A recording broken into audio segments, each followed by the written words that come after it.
ఇప్పుడు చెప్పారు వీళ్ళు ముగ్గురు కదా, ఇప్పుడు మీరు ఎవరన్నా అలాగే చెప్తారు. నో డౌట్ అండి, మన టైం లేదు కాబట్టి ప్రజెంట్ ముగ్గురితో మనం అడిగాం. ఎవరన్నా మీరు ఇంకా బాగా చెప్పగలరు.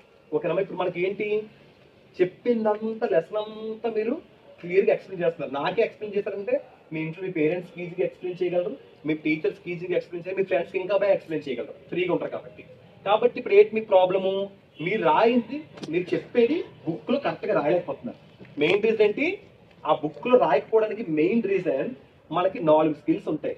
LSRW skills: listening, speaking, reading, writing. మీరు రీడింగ్ చేసేస్తున్నారు, కష్టపడి చదివేస్తున్నారు. లిజనింగ్ వింటున్నారు, స్పీకింగ్ దగ్గర అసలు రావట్లేదు. స్పీకింగ్ ఎప్పుడు అడిగితే మీరు చెప్తారు.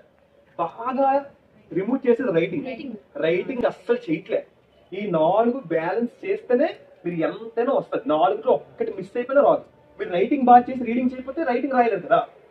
కాబట్టి మీరు ఏం చేయాలి, కొన్ని ఆన్సర్స్ని ఇప్పుడు చెప్పిన తర్వాత మీరు ఇంటికి వెళ్ళిన తర్వాత టెక్స్ట్ బుక్స్ లేదా మీ మెటీరియల్స్ లేదా నేను ఇచ్చిన మెటీరియల్స్ ఏమైనా ఉంటే అందులో ఆన్సర్స్ ఒక్కసారి వెంటనే చదవండి.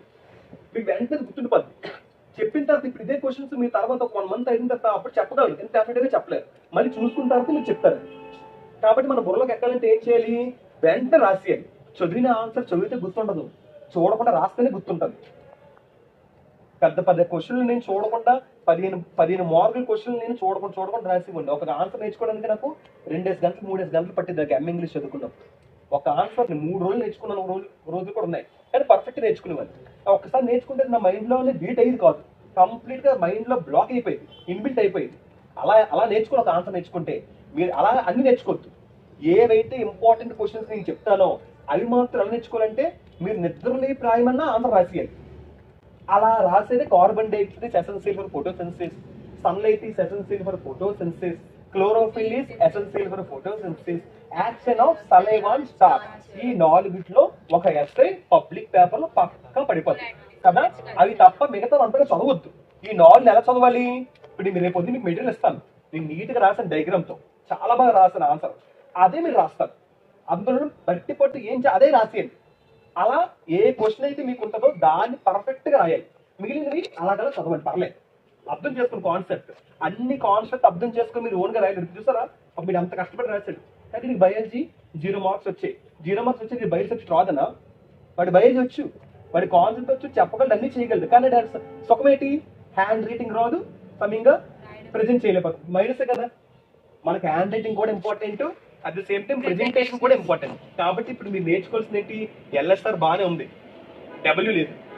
లిజనింగ్, స్పీకింగ్, రీడింగ్ అంతా బాగున్నాయి, సూపర్గా ఉన్నాయి మీకు. కానీ ఏంటి మీ ప్రాబ్లం, రైటింగ్. రేపు నుంచి ఏం చేయాలి, మీరు హ్యాండ్ రైటింగ్ బుక్స్ పెట్టాలి. హ్యాండ్ రైటింగ్ బుక్స్ పెట్టి ఆ హ్యాండ్ రైటింగ్ బుక్స్ తోని రోజుకో పేజ్ చేయాలి. అలా చేస్తే ఇంటికి వచ్చేస్తుంది. Writing writing spelling mistakes, grammar ఉంటాయి కదా, మనం తర్వాత చూద్దాం. స్పెల్లింగ్ మిస్టేక్స్ అనేది మీకు చెప్తే ఎలా చేయాలో. మనకు అంతకంటే ముఖ్యం ఏంటి, హ్యాండ్ రైటింగ్. మీరు రాసే భాష అర్థం అవ్వాలా. మీరు రాసినట్టు అర్థం కాకపోతే మీరు ఎంత రాస్తే బుక్లో ఉన్నట్టుగా రాసినా మీరు రాసినట్టు అర్థం కాకపోతే మీరు ఏమీ చేయలేరు. అర్థమవుతుందా. రేపు నుంచి డబ్ల్యూఎన్ఎస్ స్కిల్ నేర్చుకోవాలి. దానివల్ల మీకు మార్కులు తక్కువ వస్తున్నాయి. మీ పేరెంట్స్ ఏమనుకుంటున్నారు, పాపం మీరు చదవలేదు అనుకుంటారు, మీకు ఎంత సబ్జెక్ట్ వచ్చినా మీకు తెలియట్లే. వాళ్ళు తప్పలేదు, మీకు మార్కులు తక్కువ వస్తే వాళ్ళకి అది థాట్ వస్తుంది. కాబట్టి మీరు ఏం చేయాలి, ఆ డబ్ల్యూని బాగా డెవలప్ చేసి అప్పుడు తెచ్చుకోవాలి. మీ స్కూల్లో మార్కులు తక్కువ డిసప్పాయింట్ అవ్వద్దు. మనకి పబ్లిక్లో పక్కా మంచి మార్కులు ఇచ్చేస్తారు, అది మాత్రం మీకు హామీ ఇచ్చేస్తాం. స్కూల్లో ఏంటంటే వాళ్ళు తగ్గని మార్క్స్ వేస్తారు. మీరు ఎఫ్ఏ ఎగ్జామ్ రాస్తారా, మీకు చూడండి మంచి మార్కులు వచ్చేస్తాయి. ఎఫ్ అనేది గవర్నమెంట్ పెట్టింది, మీ స్కూల్ పెట్టింది కాదు. స్కూల్ ఏంటంటే కొన్ని అన్ఇంపార్టెంట్ క్వశ్చన్స్ ఇచ్చేస్తున్నారు. కాబట్టి అది దానికోసం మీరు వర్రీ ఏం అవ్వద్దు. మీ పేరెంట్స్ కావాల్సింది మాట్లాడతాం, అలాగే మీరు సున్నాలు తెచ్చుకోవద్దు. ఓకేనమ్మా.